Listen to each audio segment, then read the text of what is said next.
My talk this evening will be divided into three parts, each relating to one of the three generations who were of the Ellison family who were involved with Boultham over the 19th century. They were very different in character, and their effect on Boultham was also very different. So it formed a very natural division. So let's start with the first of them, who is generally called Richard Ellison III. Now you may say, why is the first one called Richard Ellison III? Because he is the grandson of the Richard Ellison who leased the Fosdyke navigation from the Lincoln Corporation in 1745. He was a banker, he was Lincoln's MP, he had a very grand country house at Sudbrook Home. Some of you may know about it. It was demolished in the 1930s, I think. But the important thing about him was that his main source of income was the tolls from the Fosdyke. And the problem he faced was that that was a somewhat fragile source of income because his lease was dependent on maintaining a certain depth of water in the Fosdyke, and he had great difficulty achieving that. Fortunately, the corporation had been inclined to overlook any failings in the past, but they might not in future. And as I say, until 1803, he'd had no involvement with Boultham whatsoever. Now, I've explained this condition that the Fosdyke had to have at least 3 foot 6 of water in. He saw the best way of achieving this as raising the water level, which seems very logical, by which I mean putting more water in at the top rather than digging it out at the bottom. The problem with this was that the Fosdyke served for drainage of the adjoining lands, and the landowners and the tenants did not like the idea. They were always moaning that the Fosdyke water level was too high and their drainage was inadequate anyway. Fortunately, this was resolved in 1795. Various eminent engineers had been consulted, and they said, what you need is a drainage scheme. There has to be somewhere for the water to go, and the easiest thing to do is to have a tunnel under the Witham, which will take the water out round the backside of Lincoln and dump it into the Witham downstream of the lock at Stamp End. And that way you get the height difference, so the water will flow. Problem solved.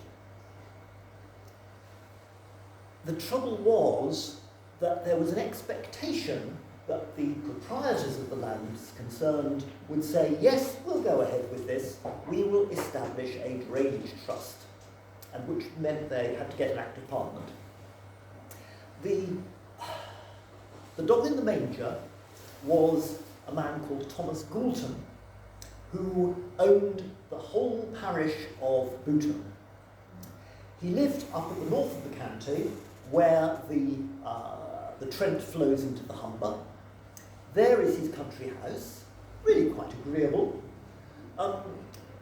So far as I know, he had no direct dealings with Boultham, it was just a source of income. And he took the view, and it wasn't altogether a stupid view, that the way things were, he was actually better off than if a drainage trust was set up with substantial drainage rates that he'd have to pay.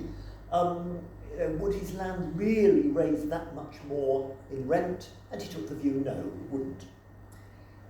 Ellison was determined that a drainage trust would be created, and his only solution was to buy out Boultham. So for £18,000, he bought the entire parish of Boultham. Once that was done, he moved rapidly. A drainage act was obtained in 1804, and as I say there, he was hyperactive. When he was focused on something, everything had to be done quickly. Once he lost focus, he tended to let things drift. And I'm afraid the consequence of the scheme being managed in that way was not good. It depended essentially on the lawyers who were clerk to the Drainage Trust on pushing things ahead, and it didn't work all that well.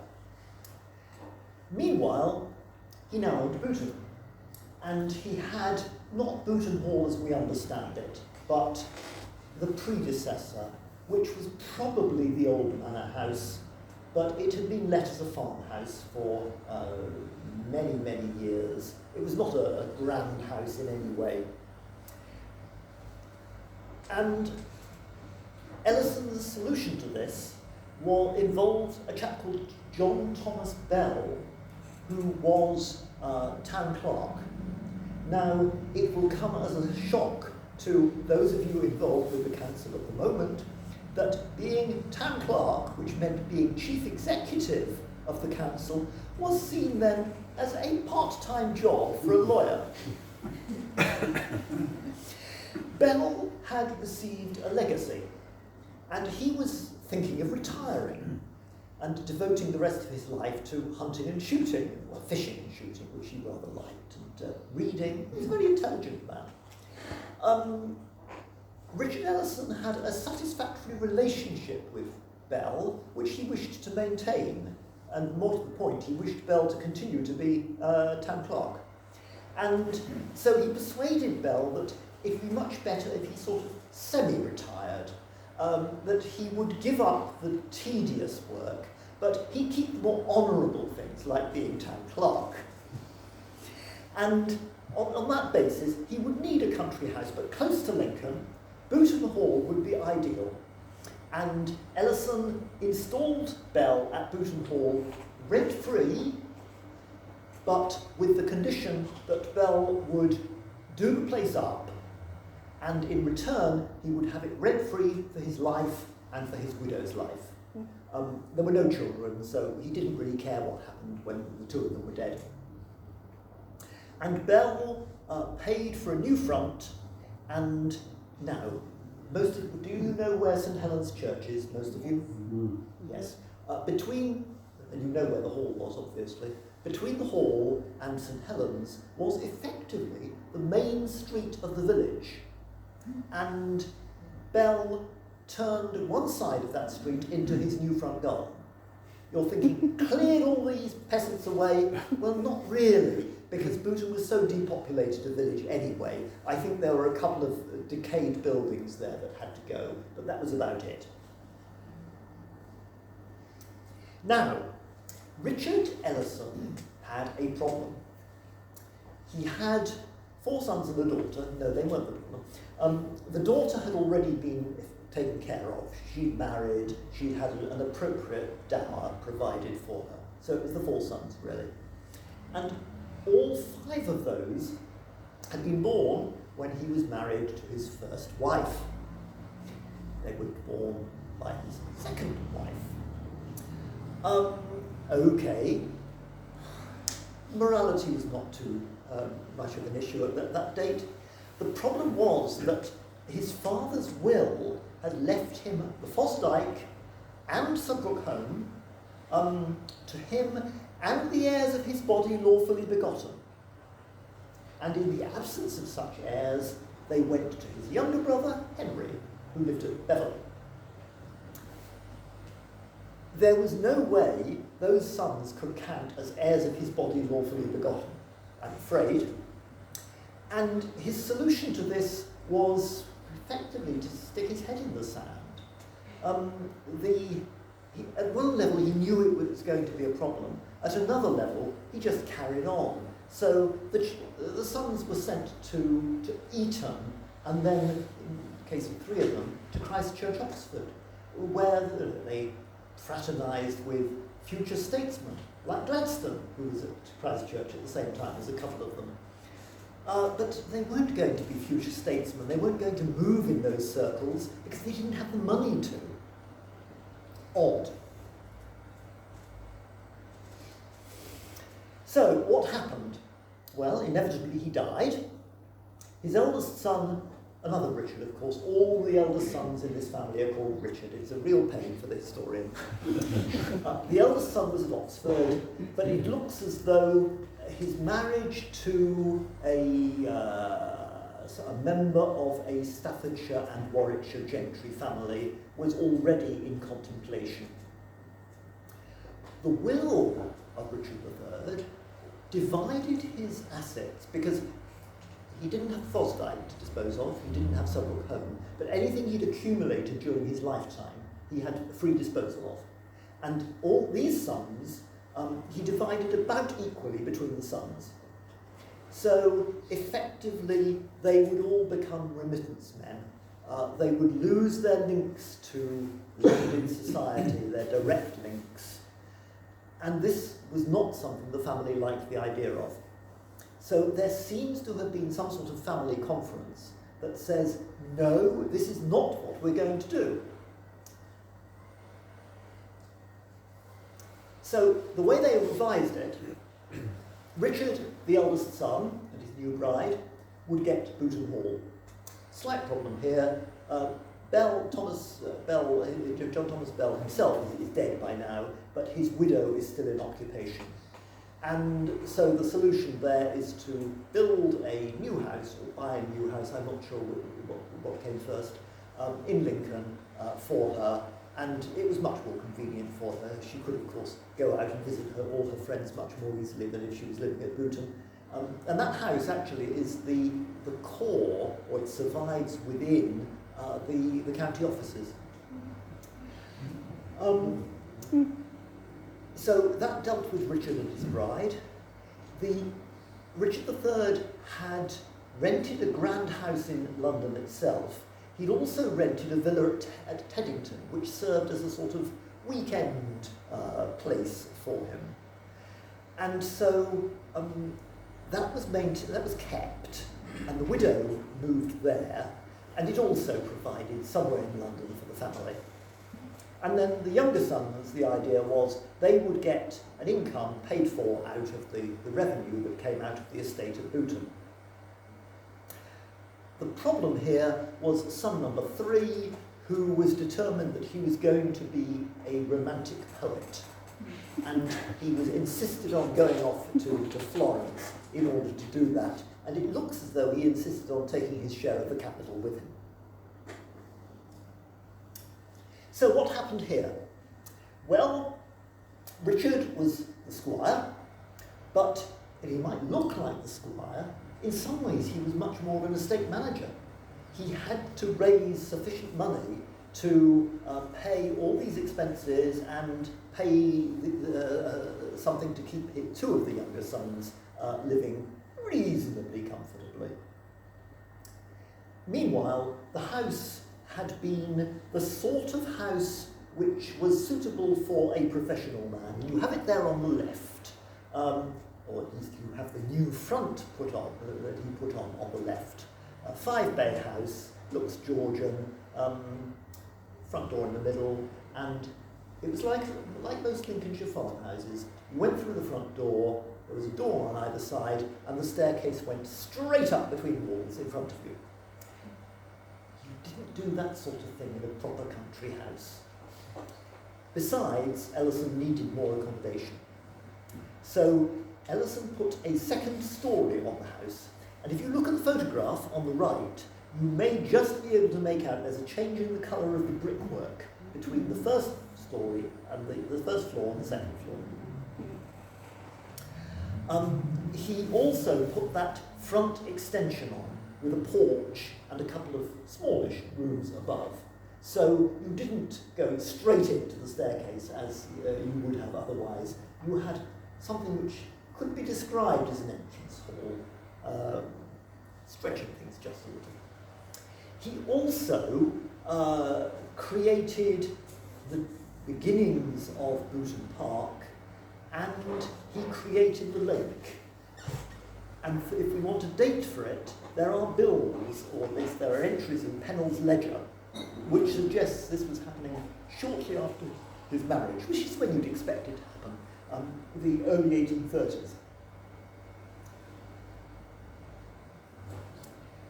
Richard was keen to follow in his father's footsteps as far as possible. But so many of the things his father had been doing required money, which he didn't have. But one of the things his father had done, which the son was able to continue with, involved the Lincoln militia. Now, the father had been Colonel Commandant, which was to some extent an honorary post during his lifetime when he was an MP, and when the militia was something of a serious military force, sort of. During the Napoleonic Wars, the militia was quite controversial because there was a form of compulsory recruitment to it by lot. Parishes had to produce men.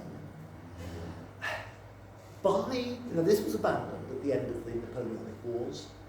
It became an organisation where there was no great difficulty in finding the necessary number of officers, because there were quite a lot of gentlemen who rather liked the idea of being military officers and having a smart uniform and pottering around like that. They weren't do anything very much with it. And such men as filled the ranks tended to be their tenants. The main function of the militia at this date was suppression of potential revolution. And you have to remember that in the 1830s and 1840s, that really was on the cards. I have been known to refer to the militia as the armed wing of the Conservative Party. It's also worth noting that in this period, Lincoln politics were very tight, very toxic. The effect of the Municipal Corporations Act had been that the corporation had been reformed. Liberals had come in with an awful lot of radicals associated with them, and they had gained power there. And it looked as though the old, corrupt Tories were out forever. But that didn't mean that they didn't hate the old, corrupt Tories.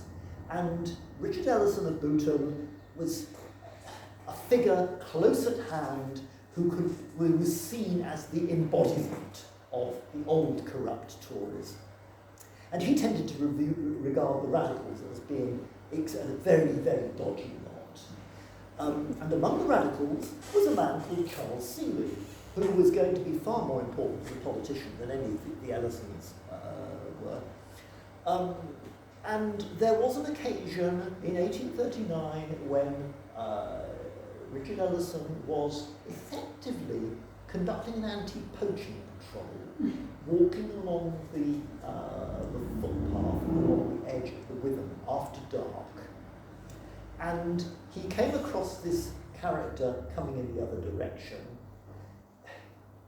What happened? Why? Well, we know what happened. He assaulted him with a knife. Reason? I think it's a mixture of the stress he was under and a confusion in his mind. Seeley was a radical. Radicals were dangerous men. This might murder him if he didn't take action first. There was a rather nasty lawsuit afterwards, which was not good for Ellison. That, incidentally, is the only photograph I know of young Richard Ellison in his old age, of course. Quite a sprightly man, he seems to be. He had an eldest son, again called Richard, but at least now they've got additional names. So he is Richard George Ellison. And he, naturally enough, followed with his father's military interests, was commissioned into the army at quite a young age. Not too long afterwards, Britain went into the Crimean War, and his regiment was posted out there. He gained a reputation as being an efficient officer, and not very long after being sent there, he was made aide-de-camp to the general in command, a man called Pennefather. Pennefather is there sitting on the chair, at least I assume that's him on the chair. It's just possible Richard George Ellison is one of the officers standing around him. But what you have to note from this is not a chateau headquarters miles behind the line. It was not terribly comfortable, it was somewhat dangerous. And young Richard Ellison was riding around within rifle shot of the enemy. And at one stage, a bullet passed through one of those caps, which he was wearing at the time, which miraculously did not even graze him. But he referred to this in a letter to his father. Meanwhile, the general's health was failing. It was agreed he should come back to the UK, and unusually it was agreed his ADC could come back with him to assist generally. But frankly, the Crimean War had got rather tedious by this stage, if you were out there. They were encamped around Sebastopol, no fun battles any longer, and so Richard George Ellison seems to have been really quite keen to come back. Meanwhile, his father released that letter to the newspapers. Public opinion was, really needed some good news from the Crimea. And to have a local hero was terribly important. So Richard George Ellison was described by everyone as a hero, or by the newspapers. A couple of days after getting back to England, he came up to Lincoln on leave, arrived at on the 140 train at Lincoln Station, and was met by the mayor and corporation and 2 brass bands. A procession duly headed off to Boultham Hall, where the people who'd come by carriage were given a cold collation inside the hall. It wasn't a very big house, so that was probably about the best they could manage anyway. And those who followed on foot did at least have beer and sandwiches out in the park. This was important. First of all, it represented a healing of those nasty political divisions. Secondly, young Ellison was back early from Crimea, and all the girls were mad about him, for very good reasons. Meanwhile, he knew very well that he needed an heiress. And indeed, he did indeed, in 1863, marry Amelia Todd, who came with a lot of money. And they had a very happy marriage, it has to be recorded. And the parents basically handed over Boultham Hall to the young couple and retired to a semi in Lincoln. When I say a semi, I mean a semi-detached villa on Linden Hill, so not what you might think of as a semi. And with Todd money, the rear parts of Boultham Hall could be rebuilt. Ellison stayed in the army for quite a time, actually. First of all, Pennefather rather liked having him as his ADC. Pennefather got posted to be commander of Malta, nice job, and Ellison went with him. He then became commander at Aldershot, and Ellison, naturally enough, followed him there. Meanwhile, it looked as though a war might be developing with the United States, something that no one has ever, or hardly anyone remembers these days, something called the Trent Incident, when the North forcibly removed some representatives of the Confederacy from a British ship in international waters. A staff was sent out. It looked as though there might be a war with Canada, and a chap called Rumley was appointed commander. Ellison said, basically, can I be on your staff, please? Good for his career. And Pennefather was happy enough to took the view this was important. The headquarters sailed at the end of 1861. They arrived at Halifax, Nova Scotia, right at the beginning of 1862, and found the whole thing had been settled. But it was still necessary to reform the Canadian forces, which were largely volunteer forces. And so Rumley stayed out there, for some time. Meanwhile, Ellison sort of retired. He became a major on half pay, which was the accepted way of doing things for retiring officers at that date. Rumley, however, had gone back to his normal job of being Inspector of Infantry in the Horse Guards in Whitehall. He was entitled to an ADC and said, "I want Ellison." So despite being on half pay, Ellison was able to serve on Rumley's staff. It's amazing how the army worked at that date. And there was a lot of work on volunteer forces, and then he retired properly in 1865. One of the reasons for this retirement, of course, was his marriage. He didn't want to be posted out to foreign parts where he might be away from his wife for months, if not years. In 1868, as a sort of retirement gift, he was made one of the 20 or so gentlemen at arms to Queen Victoria, who provided a bodyguard on state occasions. Nice little job, keeps you in touch with things. And he obviously did a good job of that because 1884 he was made one of an exon, which is a very obscure ancient military rank. It's the lowest rank of officer, to the yeoman of the guard. What's curious was that the reason he got it was that the captain of the yeoman was, and I think still is, the government chief whip in the House of Lords. And it's purely an honorary thing. The work was actually done by a lieutenant. And the chief whip at the time happened to be Lord Monson. So I think there were sort of local strings pulled.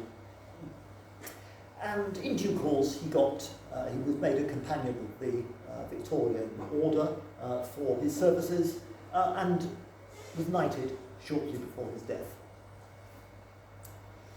So I've come to the end of my time. Oh no, we've got one slide of continuing activity. He'd been involved with the volunteers. In 1887, he became Lieutenant Colonel commanding the Lincolnshire Rifle Volunteers. This was a relatively new development at this stage. It was intended to bring eager young men into the army and on a very much a part-time basis. The principal duty they had was to attend an annual camp where they learned military skills. And of course, by this date, ordinary working men had holidays which they could devote to their annual camp.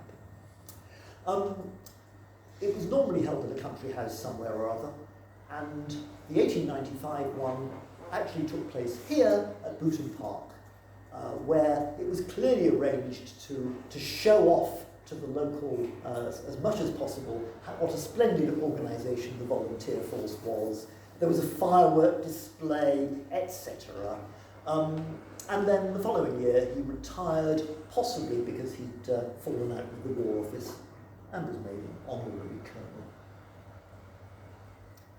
colonel. Meanwhile, because of these activities, he was definitely one of the great and good. It was the first wedding of someone like this, first wedding, I think, for 25 years of anyone in the cathedral. It was important enough to have that as an honour. With the Todd money, he was able to maintain a London house, and to give you an idea of the sort of lifestyle he followed, each year he went up to the Doncaster races, and he had a private saloon attached to the train as a way of getting up. There you have him in old age. The other development concerns Mrs. Ellison primarily. Who's heard of the Primrose League here? Oh, splendid! I'm most impressed. It's generally been forgotten.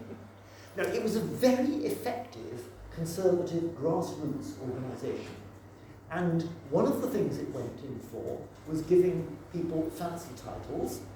So Mrs. Ellison was Councillor of the Lincoln Habitation, which means effectively she was chair of the local branch. The other thing, the way they got people in, was to say, if you join, you can come to events like tea at Boultham Hall. And the photograph there, which is a fairly well-known photograph, I'm pretty sure what that's showing is a Primrose League tea. So, we really do reach the end now. The Colonel died in 1908. His widow really had no, well, I say she had no interest in Lincoln. She was involved with the Primrose League, of course, but she didn't have the sort of family links here, and she was quite happy to move to the London house. Meanwhile, the eldest son had established himself at Grantham shortly after his marriage in 1896. Had a nice Georgian house, a stone's throw from the parish church there. Why was he going to want to move to this Victorian pile on the outskirts of Lincoln with the newly extending industrial area pushing up against the edges of the park? He was going to stay at Grantham. So he sold Boultham to property developers, which forms the end of my talk. But you will hear more about it.